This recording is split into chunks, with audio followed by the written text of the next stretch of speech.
Lockdown ई पाठशाला रामगढ़ में again you are welcome. आपका स्वागत है बच्चों। After long gap again I am with you English grammar के साथ। इंग्लिश ग्रामर का इस बार का चैप्टर है वॉइस जो कि काफ़ी इम्पोर्टेंट चैप्टर है। हर कंपटीशन एग्जामिनेशन, स्कूल के एग्जामिनेशन से लेके कॉम्पिटिटिव एग्जामिनेशन तक में इसका बहुत ज़्यादा जो है इससे रिलेटेड क्वेश्चंस आते हैं। कॉमन एरर से रिलेटेड, एरर्स फाइंडिंग में, ये सब में कंपटीशन में भी काफ़ी हेल्पफुल है। अब इसमें रिमार्केबल पॉइंट क्या है? सबसे पहले वॉइस है क्या? वॉइस का मतलब आवाज़ भी होता है, लेकिन बच्चों इंग्लिश ग्रामर में आवाज़ नहीं होता है, वॉच होता है। इसको हिंदी में वॉच बोलते हैं, ठीक है। एक्टिव वॉइस और पैसिव वॉइस। तो सबसे पहले वॉइस की जो है क्लियर करेंगे। वॉइस का मतलब होता है कि कोई भी बात को बिना मीनिंग चेंज किए हुए आप कैसे दूसरे तरीके से कर सकते हैं, इसी चीज़ को एक्सप्लेन करने के लिए ये वॉइस का इस्तेमाल किया जाता है। जैसे एक छोटा सा एग्जांपल हमने दिया, आई टीच यू, मैं आपको पढ़ाता हूँ, ठीक है। और इसी चीज़ को पैसिव वॉइस में अगर हम बोलते हैं तो आप मेरे द्वारा पढ़ाए जाते हैं, ठीक है। तो यही चीज़ जो है यहाँ रिमार्केबल पॉइंट है। अब इसको सबसे पहले एक्टिव टू पैसिव करने के लिए दो टेक्निक चलता है, एक सिंपल टेक्निक और एक स्पेशल टेक्निक चलता है। तो सबसे पहले हम लोग पार्ट 1 में सिंपल टेक्निक की बात करेंगे। सिंपल टेक्निक में क्या है? एक्टिव वॉइस से पैसिव वॉइस में चेंज करने के लिए सिर्फ 5 मेथड है जिसको फोकस करना। अब बहुत आसान तरीका है, अगर इस पर गौर करेंगे तो देखेंगे कि किसी भी सेंटेंस का structure subject plus verb plus object होता है, ठीक है। पैसिव में जो एक्टिव का सब्जेक्ट होता है वो पैसिव का ऑब्जेक्ट हो जाता है, और जो एक्टिव का ऑब्जेक्ट होता है पैसिव का सब्जेक्ट हो जाता है। उसके बाद हेल्पिंग वर्ब, पैसिव में हेल्पिंग वर्ब, उसके बाद भीतरी के बाद बाई। अब यहाँ रिमार्केबल है कि हेल्पिंग वर्ब, तो पिछले एपिसोड में हमने बताया था कि अंग्रेजी का तंबू कितने बम्बू पर खड़ा है? 24, मतलब हेल्पिंग वर्ब की संख्या टोटल 24 है। तो हेल्पिंग वर्ब का मतलब कि वो टेंस के मुताबिक वो हेल्पिंग वर्ब आएगा, और 24 जो है उसका इस्तेमाल करना हम लोग सीखेंगे। उसके बाद हेल्पिंग वर्ब के बाद आने वाला जो पैसिव में होता है वो मेन वर्ब हमेशा भीतरी में होता है, ठीक है। और जनरली बाई प्रीपोजिशन का इस्तेमाल होता है। ऐसा नहीं है कि सभी में बाई ही लगेगा, लेकिन जनरली सबसे ज्यादा संख्या में इसी का इस्तेमाल होता है, ज्यादा सेंटेंसेस में इसी का इस्तेमाल होता है। इसलिए अगर एक्टिव टू पैसिव चेंज करना हो तो सब्जेक्ट ऑब्जेक्ट के स्थान पर पैसिव में एक्टिव का ऑब्जेक्ट पैसिव का सब्जेक्ट बनेगा। और कैसे चेंज होगा इसके लिए टेबल 1 का मदद लेंगे।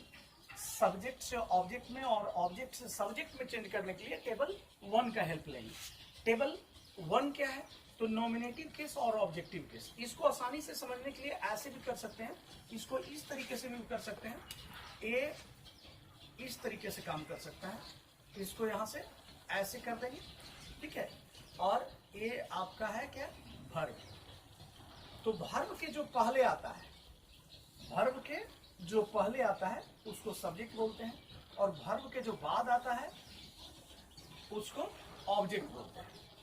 ऑब्जेक्ट, ये ऑब्जेक्ट हो गया। तो अगर जो सब्जेक्ट साइड में मतलब वर्ब के जो पहले है उसको नॉमिनेटिव केस या सब्जेक्टिव केस करते हैं, और वर्ब के जो बाद आता है उसको ऑब्जेक्टिव केस करते हैं। तो इसको सिंपल चेंज करने के लिए I into me into I, we into us into we, you into you, मतलब यू का फॉर्म चेंज नहीं होगा। ही हिम में चेंज होगा, हिम को इधर लाएंगे तो ही हो जाएगा। सी को इस साइड में ले जाएंगे वर्ब के बाद तो हर में कन्वर्ट होगा, और हर को इधर लाएंगे तो सी में कन्वर्ट होगा।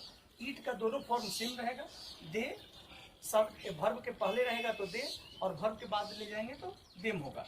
अगर कोई नाम है तो उसमें कोई चेंजिंग नहीं होता, वो चाहे सब्जेक्ट के वर्ब के पहले हो या वर्ब के बाद हो। तो यहाँ पर जैसा कि हमने बताया था, फर्स्ट रूल क्या है? First into last, last into first. उसके बाद main verb must be change into भीतरी है, और भीतरी के पहले हेल्पिंग वर्ब लेंगे, भीतरी के बाद जनरली बाई का प्रयोग करेंगे। अब यहाँ जैसे आई टीच यू, तो आई इधर आ गया तो मी हो गया, और यू इधर आया तो जस्ट के साथ यू ही रह गया। और ये चूंकि V1 है तो V1 और V5 एक सिंपल प्रेजेंट करोगे, तो V1 और V5 रहे तो हेल्पिंग वर्ब में क्या लेंगे, इज एंड आर लेंगे। V1 और V5 रहे तो हेल्पिंग वर्ब में क्या लेना है, V1 और V5 सब्जेक्ट के बाद तो इज एंड आर का प्रयोग करेंगे और उसके बाद V1 V5 को V3 में चेंज करेंगे। उसके बाद नेक्स्ट है तो आई टीच यू तो यू आर टाउट बाय मी। अब देखिए नेक्स्ट, अगर सिंपल प्रेजेंट का नेगेटिव फॉर्म है तो नेगेटिव फॉर्म जब भी बनता है डू और डज से बनता है। डू डज सब्जेक्ट के आगे भी हो सकता है, सब्जेक्ट के पीछे भी हो सकता है, लेकिन पैसिव में do does must be change into is am are. Subject के मुताबिक उसको इज एम आर में इस्तेमाल करेंगे। तो डू डज सब्जेक्ट के बाद हो या सब्जेक्ट के पहले हो, दोनों ही स्थिति में do does must be change into is and are. और जो V5 या V1 है वो must be change into V3।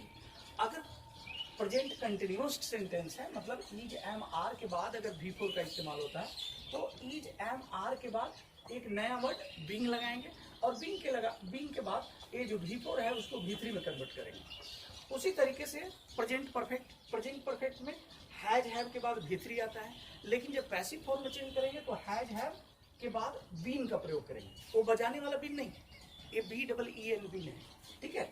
तो बीन का इस्तेमाल करेंगे, उसके बाद V3 का इस्तेमाल करेंगे। अब आ गया आपका पास्ट में अगर सब्जेक्ट के बाद V2 है, सब्जेक्ट के बाद V2 है तो V2 के पहले हेल्पिंग वर्ब जो लेंगे वाज और वेयर होगा और V2 must be change into V3 और V2 को V3 में चेंज कर देंगे। जैसा कि हमने बताया था कि मेन वर्ब का जो मेन वर्ब होता है उसका 5 फॉर्म होता है, V1 V2 V3 V4 V5, जैसे गो, वेंट, गॉन, गोइंग, गोज, ठीक है। तो V2 must be change into V3 और उसके पहले वाज वेयर का इस्तेमाल करेंगे। अगर डीड सब्जेक्ट के बाद है या सब्जेक्ट के पहले है तो did must be change into was and were.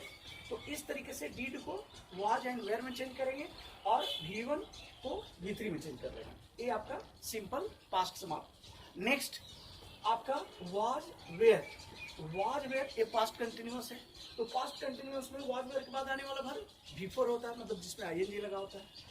तो वाज वेयर के बाद जिसमें ING लगा हुआ है कन्फर्म, उसमें बीइंग लगाएंगे। उसी तरीके से जैसे इज एम आर के बाद अगर V4 है तो कन्फर्म बीइंग लगाएंगे और V4 को V3 में चेंज कर देंगे।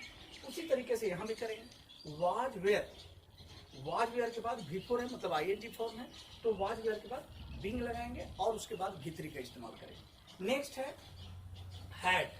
हैड के बाद V3 है और इसको पैसिव में जब चेंज करेंगे तो हैड के पास बीन लगाएंगे, बीन के बाद V3 का इस्तेमाल करेंगे।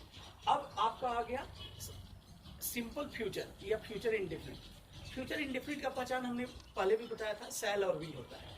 तो शैल विल के बाद आने वाला वर्ब जनरली V1 ही होता है, ठीक है, जनरली V1 ही होता है और इसके बाद सिर्फ बी लगाएंगे और V1 को V3 में चेंज कर देंगे। शैल विल के बाद बी लगाइए और V3 में चेंज कर लीजिए। शैल विल के बाद अगर हैव का प्रयोग है, V3 है, तो शैल विल के बाद बीन लगाइए और बीन लगाने के बाद V3 का इस्तेमाल करना होगा। ये जो है यहाँ पर V3 का पैसिव में हमेशा V3। और मॉडल वर्ब, जैसा कि हमने बताया था मॉडल वर्ब, तो मॉडल वर्ब में जितना भी वो मॉडल वर्ब जितने भी हैं वो सारे मॉडल वर्ब के बाद बी लगाएंगे। जैसे कैन, कुड, विल, वुड, आपका shall, should, must, ought to, use to, need, जितना भी है मॉडल वर्ब के बाद आने वाला वर्ब हमेशा V1 होता है पैसिव में। इसके बाद बी लगाएंगे, उसके बाद V3 का इस्तेमाल करेंगे। ओके बच्चों, नेक्स्ट पार्ट में आपको स्पेशल रूल्स बताएंगे। Thank you.